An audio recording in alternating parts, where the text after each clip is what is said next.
Hey guys, welcome. This is Matt here, and we'll be casting the second game of the finals round today for the Liquid tournament. Here we're currently a solo caster for this particular game, and because the change of schedule with the casting lineup, so let's have a look. We're getting right into it. This is the Southeast Asia game, by the way, and we have faced this particular Chinese player yesterday. He was a pretty good Chinese player, and of course in the finals today, right? So currently we're watching it from the perspective of a Korean player. So we did watch the first game from the perspective of a Russian player who was really good at checking, who was really good at planning, who came first as a hunter player. Let's have a look.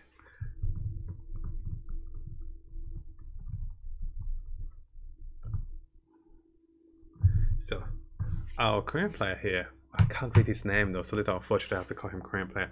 So currently he started with a bounty hunter and he picked the tiny and anti-mage. I love the fact he's checking, really important. Ooh.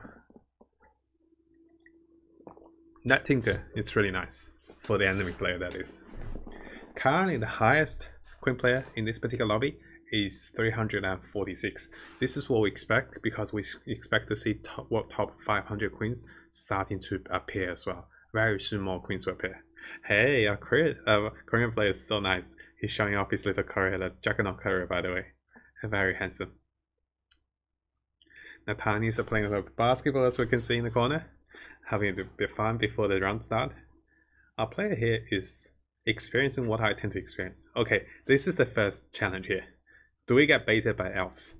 Now, me personally, I always get baited by elves, and that end up terribly. I think he's contemplating the same thing. I would sell and to buy some elves. Maybe our player here will have... Yeah, he did buy elves. And I was gonna say, it's not worth it to lock for the Fury simply because locking for the Fury reduces your rolling chance of potential for the next round. And, you know, he can't buy the Fury. And of course, in comparison, the other three news are more variable compared to the Fury. Fury is like big trap for us. So, and I said, our player's name is Jomsi Ho. So, hopefully I pronounced his name right. And I apologize if I did not. So, our player Jomsi Ho is currently going elves. Very interesting, and lots of things I can learn. Because personally, I'm a really good goblin player, and we're not so good with elves. Oh, that's a little setback, I have to say. He can sell the bounty hunter for the puck if he loses. If he wins, he can just buy the puck outright. I think that's what he's planning as well. And notice how he changed the positioning of his units. This is so that he can have the best units at the front and the not so good units in the back line. We need to keep away. If you change those for the druids, sometimes you put 3 druids down, you accidentally fuse them. Now, what we're going to expect is for the first few rounds, the Alps are going to have a hard time against any lineup. Because you need 2-star Elves, and also you need a critical unit like a 2-star Luna and a 2-star Anti-Mage to really make it work. Unfortunately, he did meet a 2-star Bounty Hunter, which is just wrecking through his backline. Well, what we want to check is, what we want to see is for a good elf player to be running a losing strat, to be coming back with elves in the mid game. So this will be a very fast game, if he managed it. Now, he did not buy the puck though. He is faced with a Lycan and a Terribly. Both are equally good. The decision here is Lycan allows him to summon, while Terribly allows for incredible focus fire and synergy with Anti-Mage. I'll be a little surprised if he doesn't buy one of them and use them. Oh, he preferred the Knights, I see. But over here, the evasion from the Train Protector might not be as great as the Lycan and Terribly can provide there. Let's see how it fares. And this is interesting. I think this really shows a player's perspective and their favors on particular unit lineup. I think here we look at Knights as well. Because he did buy the Batrider, but he did not buy the second Batrider though.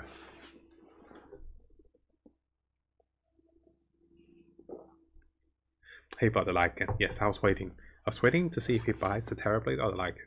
Terrorblade doesn't synergize just right well, but a beast like Lycan synergizes well with elves. And what's going to happen is he's probably going to level up, and unless a particular unit comes. So I think he'll take the Batrider, or regardless, he's going to level up here maybe. Ooh, interesting, interesting.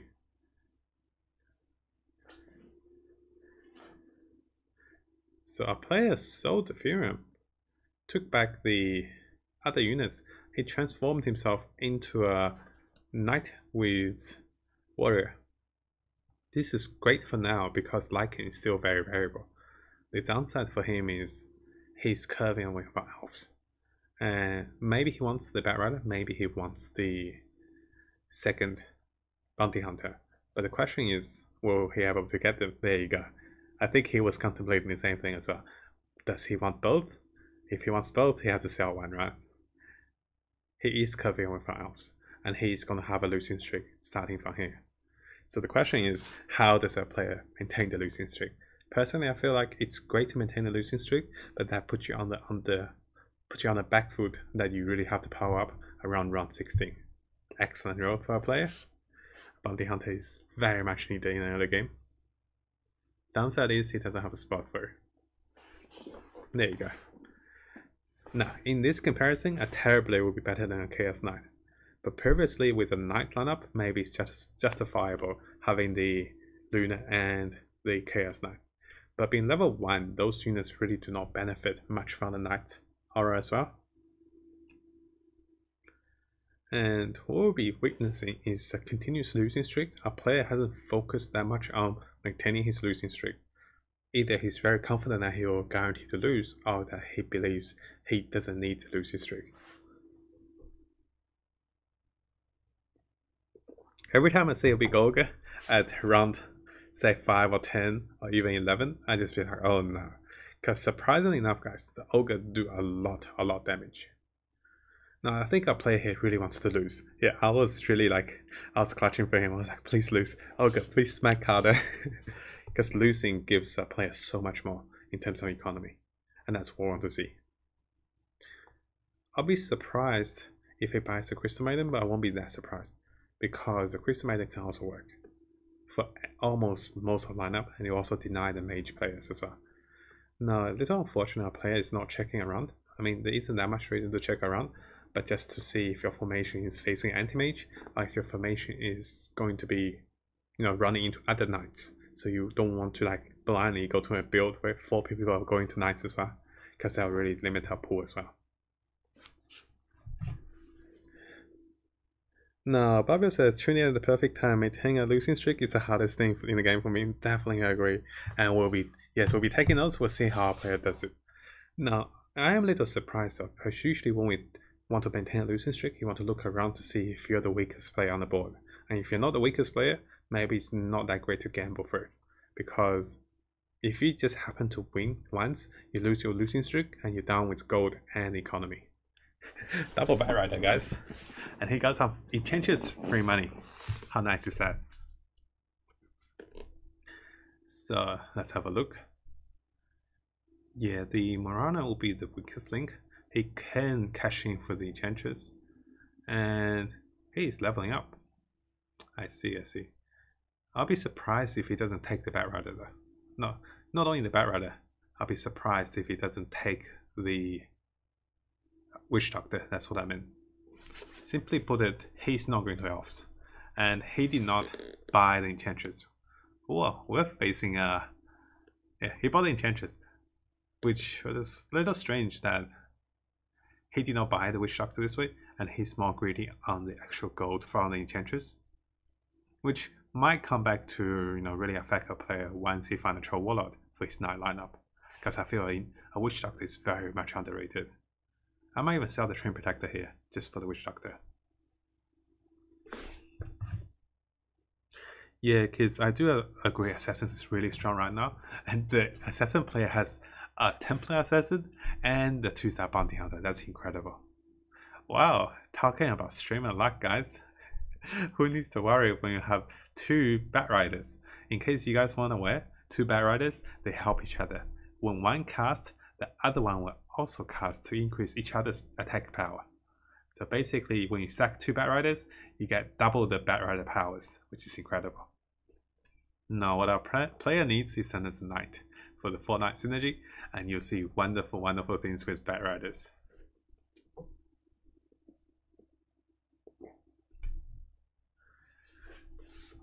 What I also would be interested to see if he put any mana generation items on the Batrider or the Enchantress. Enchantress, we can sell her, or the Batrider can carry us way in the early to mid game. Okay, yes, he salvaged things for the Terrorblade. Notice how he didn't purchase the first Terrorblade, he went for the Chaos Knight. Now that was hopefully that was a calculated decision making, but personally I think a Terrorblade that's 2-star before round 20 is incredibly strong. I would swap the Doom with the Lycan, but he does have the Beast synergy though. Let's see how I play it to do it as well. Yeah, this is Chaos Knight. He can swap one. Yeah, Doom's definitely better in terms of body, but he wants the Knights, you see. He activates the Knights for the Batriders. Now yes, one of the highlights for Assassins is you can definitely start with Goblins and you can go into the 3 Assassins because the Goblins naturally have a Bounty Hunter, and Bounty Hunter is very easy to find as a 2-star initially for most of the players, and then can curve into the Assassins after. Now we do want to notice that our players still have a losing streak. He have not tried to maintain his losing streak, he's just naturally good at maintaining it, I have to say. But yes, so for those viewers at home, for us at home, to keep in mind is when you're running a losing streak, you do want to keep your losing streak up. Yes, you do want to not lose too much health, but the key is to keep up the losing streak. Because the moment you lose the losing streak, your economy goes and your HP goes. Chaos Knight and Oni Knight, how perfect is that, right? And yes, he's going to sell the Enchantress to salvage the item. And having the 4 Knights and the Batriders, this is a very nice position, I have to say. So he allows the Batriders to tank and to take some damage. Also, by pulling them back, he gives the Knight time for the initial second for the pop-up of the shields, which could be crucial as well. Unfortunately, Oni Knight died before he could cast, and the Batriders tend to napalm up the units in the far corners instead of those that's in front of them. Just a bit of Batriders IR first. It's like they're thinking way too ahead, and before you know it, they're thinking too ahead. Yeah, our player here really valued the elementals. Unfortunately, he could not find the elementals, and it's time to let the elementals go, I believe. And that's a big highlight because elementals is the unspoken champion or the underrated champions in the early game. Because the stoning capacity is great. Not many units in range, and if you can stone the enemy, oh wait, like that 4 seconds stun is pretty much everything for the enemy. So this is a really good habit for him to do. So the good units is on this side, as you can see, and the units he will be selling for gold is on this side. So this allows him to not make a critical mistake accidentally selling a unit, also keep his mind clear for this as well.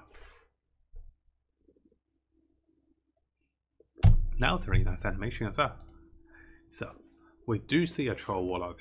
This is something we need to keep in mind as well. There are only 15 purple units. If a player wants to find a Troll Warlord, which I do not think he's going for Trolls and Knights at this point, he will have to act fast. Now, notice guys, our player is running a losing streak. Running a losing streak at this stage means around 14 he's looking at about 30% HP. Usually for a losing streak or any losing streak open for 30% is just the time to start. You cannot wait anymore. If you go below 30, that means 2 rounds you'll be looking at death. Because in the mid game, each round you lose likely about 13 to 17 HP. Again, also see if he buys the Witch Doctor here, or the Shadow Fiend. So Witch Doctor allows him to go to Trolls. Shadow Fiend allows him to go into Mages and Trolls and Warlocks. Now our player here is happy to lose. He's confident that it's likely no one can lose against him, so he can maintain his losing streak. What we want to keep in mind is how will he fare with Wolf's Run and how will he act after, because he will not have enough health. That's a Troll Warlord. Let's keep in mind there's only 13 Troll Warlords out there, and it's getting increasingly harder for a player to find a Troll if you plan to go into Trolls. This Templar Assassin is just incredible. That poor Batrider, guys. If I were him, I'm just hoping that we kill one more unit here. Okay, we did not. He should be looking at 30ish, yeah, 32%. that will be a HP indicator for most losing streak players. This is the time we go, and it matches the round perfectly. Sometimes it's little offset to match the round, but this time our player did kill enough units to have 30% before the round, and that's critical. I might even be rolling here. Let's see how our player does it. Does he buy the Witch Doctor? Does he roll? He's contemplating and he's not going for... Okay, this is something that gets really delayed as well. He's thinking about a lot of value things. So the Lone Druid is preferred. Anti-Mage is probably not going to be relevant. He hasn't swapped his lineup for warps. Maybe he prepared for the warps already and he tested. Let's see. Losing to warps can be really painful for him, simply because he needs those items and he needs every bit of HP. Yes, now Barbell is saying, surprised he didn't buy Keeper, 2 mages sitting on his bench. I guess he valued the interest more. Yes, I think he did value the interest, and he also didn't feel like he had enough mages. I think Knights mages could be very great as well.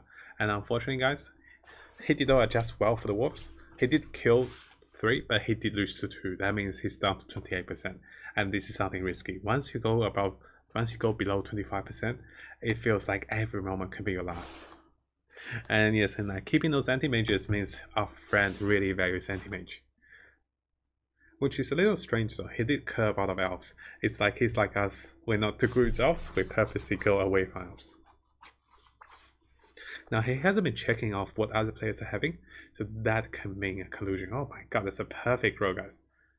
This is excellent. Like, I cannot express how important that row is. He needs to not get greedy. Don't do the injections. Yes. Oh my god, and there's a troll wallet. Now guys, oh my god, and there's a troll. Now guys, I have to say, this is one of the biggest reasons why he's in the top 64 and we're eliminated, is the ability to find exactly what you want to find right when you look for them. I'm joking a bit over here, you know. Did he sell the Lone Druid? He sold the Lone Druid. Oh gosh. I think he was at a little panic here. But selling the Lone Druid means he can't benefit from the second Lone Druid. But the Troll Wallet is like a massive increase. If you have a 2-star purple unit that's a powerhouse like the Troll Wallet, now looking at here, guys, he's just flying. Like, yes, Abaddon's really tanky, but the Troll Wallet did great job, and he wants to lose like that. Perfect. This is the best lose for him. He maintained his 3 gold lead, and although he loses like a bit of health here, it's definitely worth it. Oh, Chaos Knight. So beautiful. So I'm really rooting for a player to be finding a correct knight matchup. Now, what's happening is he's really used to clicking over here. What he could be doing is he can use the spacebar as well by moving his courier. Sometimes it does not work well, but most of the time it does. Oh my god, Game's like, by the way, you said there's only 15, right? So why don't we give me some more? Now this is awkward. He did not find Only Knight. He did not find a Luna. That was what he needed. Now he's still keeping the Bat Rider, which I'm not sure. No, sorry. He's still keeping the Bounty Hunter, which I'm not sure if this is country's decision or if he's out of time. Personally, I think the Necromancer will be so much better than the Bounty Hunter because he provides healing for the lineup. And Knights are tanky, so they give the time for Necro to heal multiple heals. Oh boy. Our player here is looking at a lower health total for that heal. That's why we get Only Knight, guys. It's a buffed Only Knight with a heal. Let me just check our friends over here. There you go. Oh, oops. Sorry about that. No, come back. Okay. Shadow Shaman. Excellent. Oh, he did not take Shadow Shamans, guys. Did you see that? Witch Doctor. He didn't take the Witch Doctor. What was he looking for? Yeah, maybe I'm being a little critical on him. It is the pressure as well. Only Knight. He has to take the Only Knight. So, what I mentioned about the Shadow Shaman and Witch Doctor is that he has to troll. What he could have done is take back 1 Bat Rider, take back 1 Luna, and take back 1 Bounty Hunter. He would have the Witch Doctor, Shadow Shaman, and Troll lineup. That would be the power spike he needed. But unfortunately, he did sell a Witch Doctor. He did not take the other Witch Doctors, and he didn't take the Shadow Shamans. So maybe our player is not going for 4 draws by the looks of it. Yes, he started winning. That means he will not be enjoying the actual losing streak now. Yes, he probably should have sold the anti-mage a little earlier as well, I do agree. Batrider. He has to take the Batrider, perfect. And the Bounty Hunter is not what he needs right now. Witch Doctor. Good, good, good. Necro. Oh my gosh, and Shadow Shaman. He can take away the Bounty Hunter. No, he still keeps the Bounty Hunter. Very heavy value on the Bounty Hunter, I have to say. He's not buying the Shadow Shaman still. So I think our player only just want 2 of the trolls, it seems. But then that's strange when we have the Witch Doctor. That's okay, let's see how we fare. And right now our player should be a force to be reckoned with because of this Batrider. And because of the 4 knights, which are mostly 2-star knights.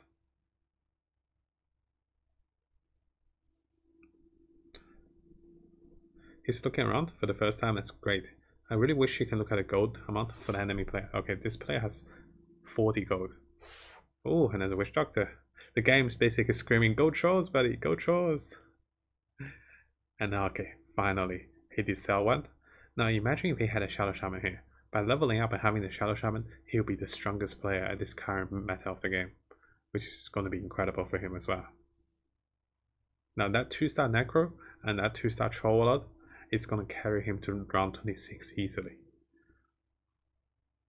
Having the Deuce is incredibly strong with the Troll lineup as well when you have the attack speed buff. And the Chaos Knight, yes, the Chaos Knight will be sold for gold here.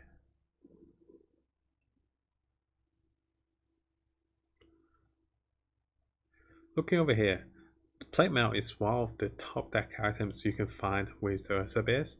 And with those Hell Bears, a Plate Mail really allows him to focus a unit like Abaddon, like Chaos Knight, or even Oni Knight to be a frontline tank.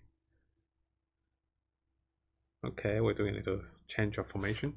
Rolling here might not be beneficial for him. Leveling could be better, but that really depends as well. So yeah, our player here knows that he's quite strong, and it's likely he will not lose to a particular lineup, just having the Troll and having the Necro. But he really needs to plan into the mid to late game, because he's strong, but he doesn't have much health. What's happening is he'll be pulling other players down to his level because he's so strong. He'll be taking away the HP and punishing players for being greedy. Oh, that poor Oni Knight. Oh no, that's not the Oni Knight. Who was that? That was Abaddon. Okay, that was a Deucer. This is what I was worried about for our player. Because he did not have the attack speed, he couldn't break through them. And this loss here is what I feared to see in a losing streak. It's now, there's no going behind for you. You can just keep pushing forward, and any miss happen here, a human silence or anything happens, you'll be the end of us.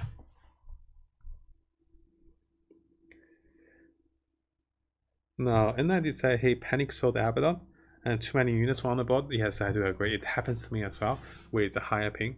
And now what I think he should be doing is he should be considering leveling up as well. He did find a Luna though. That means he's a little more confident. Maybe he doesn't have enough XP to level up. This is a really poor back position for the Knights, because usually at the first second, Knight won't have the super armor.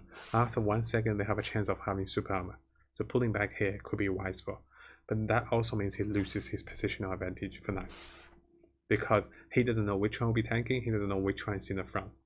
And looking over here, yes, the Luna did run into the front. And as we spoke earlier with Spotlight, yes, Elves is a big counter to the Knights because you can't hit them. And I think unfortunately for a player over here, he is very unfortunate to be coming on the 7th position, simply because the inability for him to complete the Knight and Troll lineup, and also he did not power up. He still saved 20 gold when 1 loss would have been critical for him. Very unfortunate. Hey guys, this is Sid, who is streaming at the moment. Very good player, we played with him a lot. This is also the second game, but in a different lobby. So Sid currently is 1186. What we're looking at is an Elemental Mage. So currently Sid is actually sitting on the 2nd position in this game. We're looking at round 24 right now, so this is the mid game. And what we're witnessing is a very popular meta in the Queen's lobby. It's the Beast Elemental Mages. Yes, I know, it sounds strange, right? So you actually run Lycan, you run Lone Druid, you run some Elementals, and you run 3 Mages. And this is incredibly strong because of Morphling's ability to cast multiple times, to deal damage, and to stun enemy players. Unfortunately for a player over here, the elves had so much positional advantage, and the tree was so tanky for him.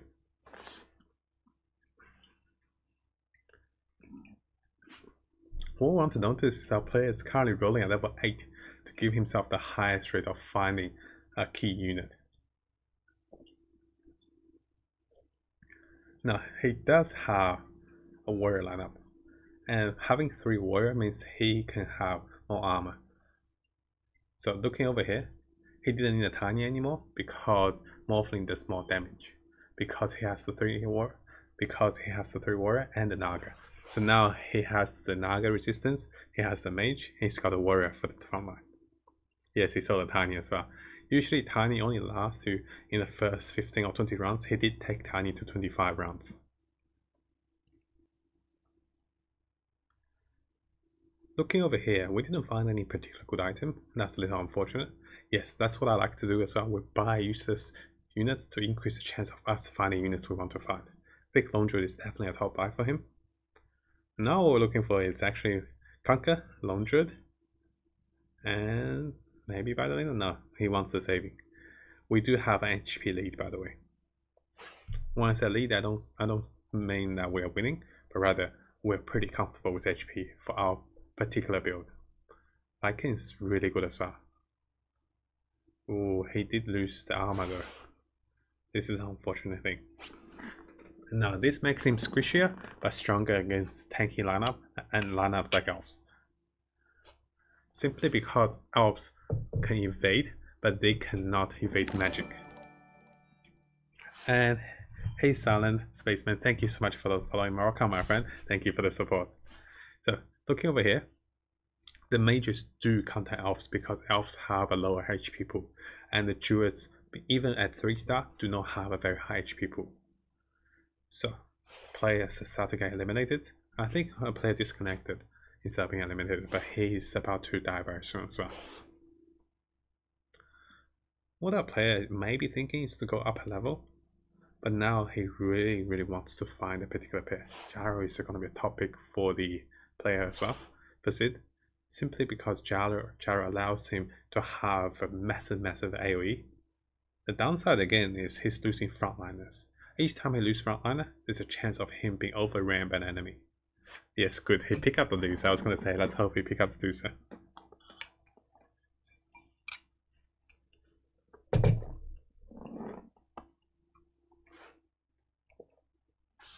He's facing another mage. Positioner is key. Notice here, Gyro, the new unit he just found. Oh my gosh, that can't keep off the line.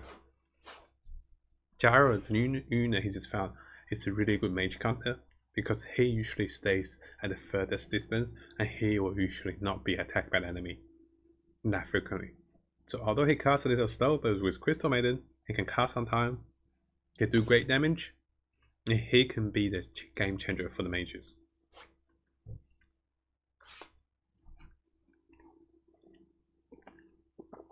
And hey Dennis, yes indeed, this is the tournament match. As you can see, it's our Queen player tournament match, and today is the final day. So right now, it's make or break for a lot of good players. And currently we have the highest player in this lobby to be 556 Queen. Now, this is the second round of the tournament. Today the tournament will be running 5 games. After 3 games, only the top 34 players will remain. The rest of the players will be eliminated. So you can see this as the semi-final, and very soon we'll be into the finals as well. And as a mage player, but guess what? Our player over here has the Naga buff, so he's more resilient. Now, what I want to look at, yes, I want to look at things like Disruptor, because Disruptor is so critical in the lineup of mages. It allows a mage to have Initiate, to have the upper hand. Whoever has the upper hand as a mage will win.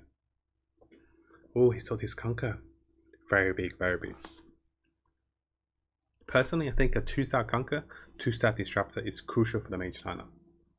because the counter provides a big tanky body for the mage, very great in terms of human silence, and a very big AoE control with the boat. Oh, our player is getting a little edgy here. He did spend all his gold at round 29, which may be a reactive decision, looking from he just lost, he wants to protect himself. And this is not Sid, by the way. This is our actually this is our player here. So sorry about that for the misunderstanding. So initially I thought he was Sid, but he was versing Sid. That's right. So looking over here, he's facing a hunter. I tend to say hunters and mages counter each other simply because whoever gets the spells off, whoever have the better spell at the start will win. And this is very funny. The Crystal Maiden is our winner here, simply because Keeper of the Light's ability to channel for a longer time and do a massive damage at the correct positioning. Oh, it's actually raining pretty hard outside, I have to say. Dota 2-star is so critical. Now he can afford to do this lineup. The units next to Dota allow her to be protected from left and right, but noticing this is a neutral round, a player here did pull them back. What I am a little surprised with is that he is not touching disruptors. Personally speaking, I feel disruptor will be critical for mages once disruptor gets to 2-star.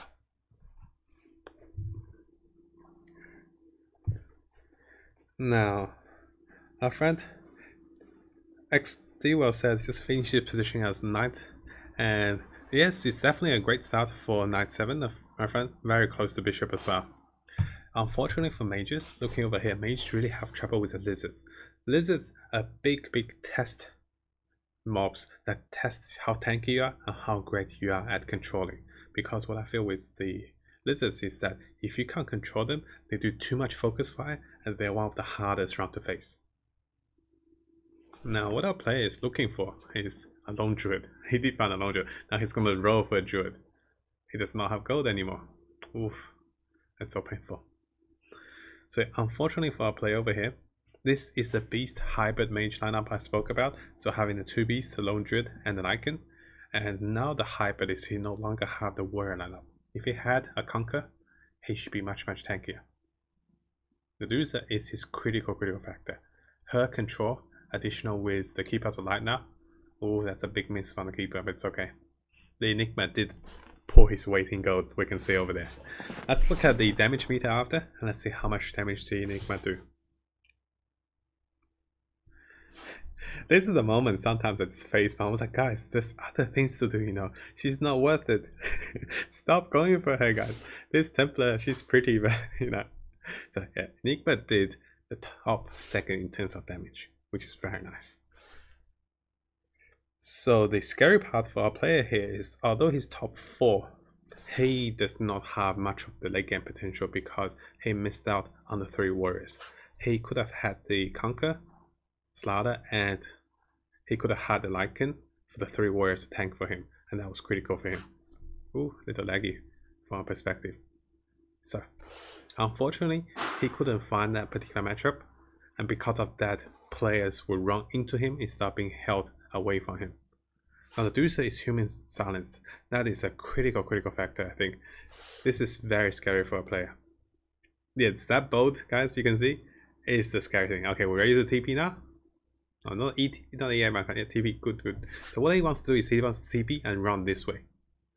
He did not run, but it's fine. So yes, our player did came 4th, which is still not bad of a standing, which I believe he could survive a little longer if he had a tankier frontline, but the unfortunate thing is the human silence.